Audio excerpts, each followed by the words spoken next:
Progress can't attach. And thing gets high, huh? Here's your emergency parachutes. Whoa. There it is. You see, it's like coming down at an angle. Careful, you came unattached. Looks like you went too far from it. Oh, it detaches you from it? Yeah, if you go too far, yeah. Oh, it yeah. just detached you when you're about 10 feet out or so, I'd say. Okay. Wait, am I on? Okay, we're on. So if you're using this in like a battle situation, you gotta time it pretty well. Can we emote before we get picked up? Yeet. Like, yeah. Where is it at? I can't see it. Whoa! Yeah, Yeet! Whee! That's cool. Right.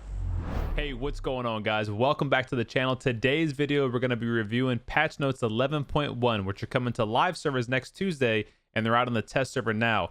Now, this patch is going to include things like the new Paramo map, which is the old Paramo map from Season 9. We've got a lot of weapon balance and weapon meta changes, potentially, and a new beacon Fulton Balloon thingy that you just saw in the clip before. So we're going to go over all that and everything you need to know in this video. Let's go ahead and get started.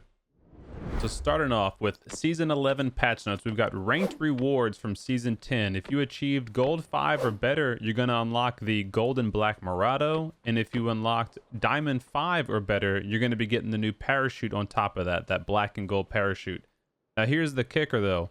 These new ranked rewards are only going to be available to use during Season 11. After Season 11, they're gone, and you have to re-earn them during Season 11 ranked. For Season 11 ranked, we have some new changes to the rewards as well. The parachute skins will still be unlocked with Gold 5 or above.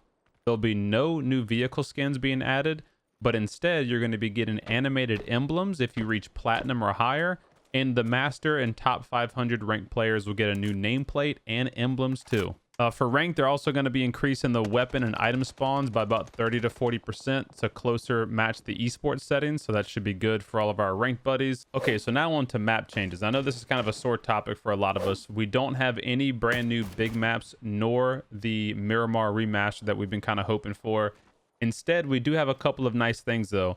They've taken out Karakin finally and replaced it with Paramo and the normal queue rotation. So you'll be able to queue up as solo, duo, squad, in TPP and FPP, and it'll have random map selection for Erangel, Miramar, Sandhawk, Vikindi, and Paramo, which I think is a nice welcome change to get Karakin out of there. Paramo and Karakin will both be available in custom modes as well.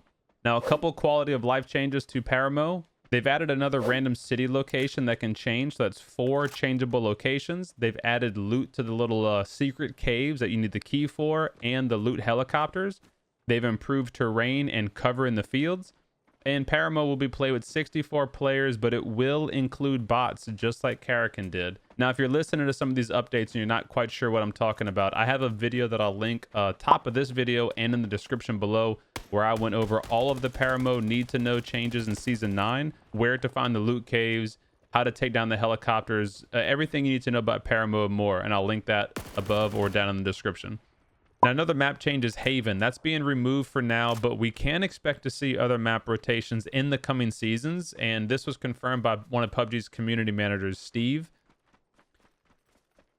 Okay, so something new for PUBG Season 11. We have a new feature, the emergency pickup or Fulton Balloon. If you've ever seen Batman The Dark Knight, you know, the beginning of that where Batman is extracting the VIP, he attaches that parachute with the big balloon onto the guy, and the AC-130 flies over and picks him up.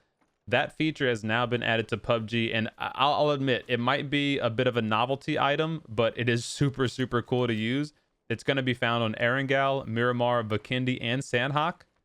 You can only use it between phases 1 through 4, and you must be clear of obstacles, otherwise it won't deploy or you could potentially take damage. Up to 4 players at a time can use it, although I don't know if enemies can use it, which would be kind of fun to test out. Now, once you put it on the ground and the balloon reaches its maximum height, it'll take 60 seconds before the airplane reaches you and takes off. Now, during that time, you can attach yourself and remove yourself multiple times from the balloon system. And you might want to do this because when you're attached, you actually move a little bit slower.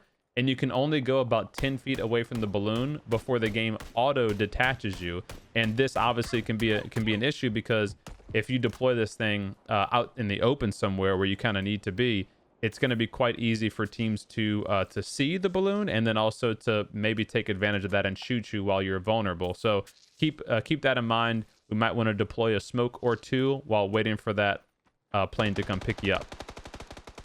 Now, once you do get picked up, you can still take damage while in the air, but I tried shooting a squad off of their balloon, and they are moving incredibly fast. So it's going to be pretty hard to get shot from. While you're in the air, you can't do anything. You can't use heals, you can't shoot, you can't move around at all.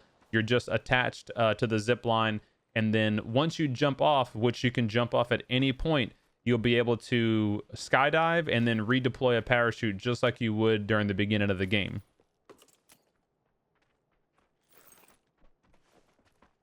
All right, here's the stuff I'm interested in testing. We have some weapon balances coming. Now, I'll do more in-depth testing on this in the next couple of videos. We have a number of weapons seeing some buffs and nerfs, so let's see if this changes up the meta. We've got the Mini 14 seeing a +1 damage, so instead of 46, it'll do 47 damage. This, I don't think, is a huge change, but we'll see. The VSS takes a +2 damage increase from 41 to 43. The Scar L got a +1 damage buff, so instead of 41, it's at 42, which makes this the strongest 5.56 AR if you don't include the M16, of course, but this is stronger than the M4 and the AUG. Now, of course, it does have a lower rate of fire, so we'll do some more testing and see where this one sits, but after using it during the test server, it was kind of nice. It didn't feel like I was at a complete disadvantage when picking up the Scar. Here again, we see the SLR and the Beryl receiving both nerfs. The SLR receives a horizontal recoil increase by 15%, and they decrease the recoil recovery by 0.2.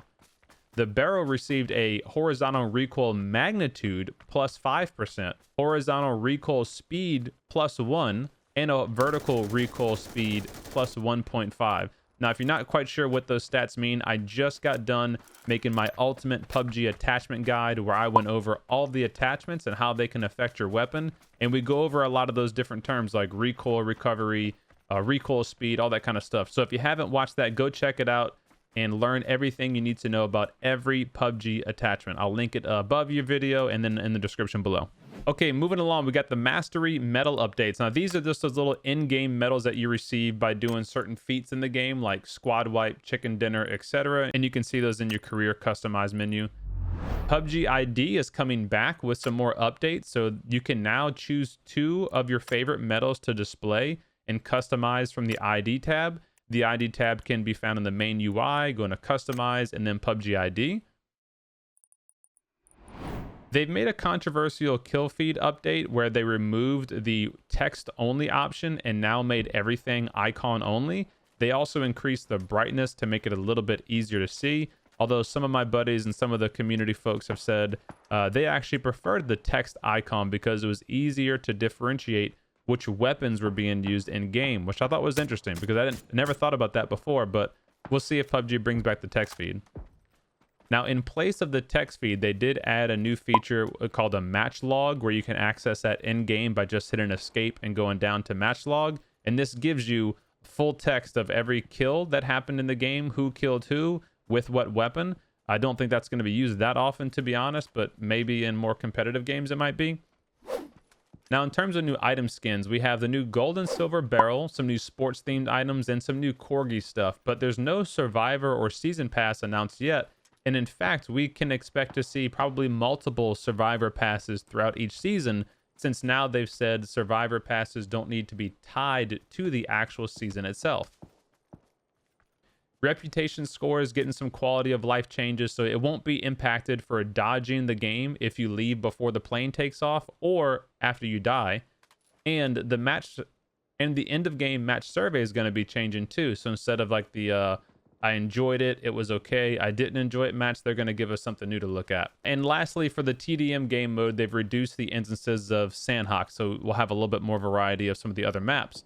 And there was a number of bugs and UI fixes that they announced, but honestly, the only one that I noticed that really is going to make a difference is there was some bug where if you would swap weapons and then try to use a boost item, your boost item would get canceled. You'd have to redo the boost item like twice. So they fixed that bug, which is really good because obviously that's really annoying for that to happen. But there weren't many other crazy updates or bug fixes that I've seen. All right, guys, so that wraps it up for patch 11.1 review. What do y'all think of the patch notes? I mean, I know clearly a lot of people are going to say they were kind of disappointed because there was no new map and no Miramar remaster, but I'm sure that is coming. And I'll just say from my point of view, I think the changes that they made are all actually great changes. Like the map rotation, the weapon balances are going in the right direction. The new Fulton emergency balloon feature thing, like these are all cool and fun changes to the game, but I'll say that I was a bit underwhelmed by season 11. I felt like the community was expecting more. With the 4th anniversary of PUBG, they've been touting up 2021 as this huge year for PUBG, and for this to be the first big season, the first update, I can understand people's frustration. So let me know what you think in the comments below. If you enjoyed today's video, as always, leave a thumbs up, share it with a buddy, and make sure you're subscribed for more PUBG content. I'll start working on the weapon balance changes so we can get some comparisons done of, say, the Scar to the M4, and we'll compare, the old Mini 14, the old Beryl, that kind of stuff. So make sure you're subscribed to catch those videos, and I will see you guys in the next one. Take care. Peace.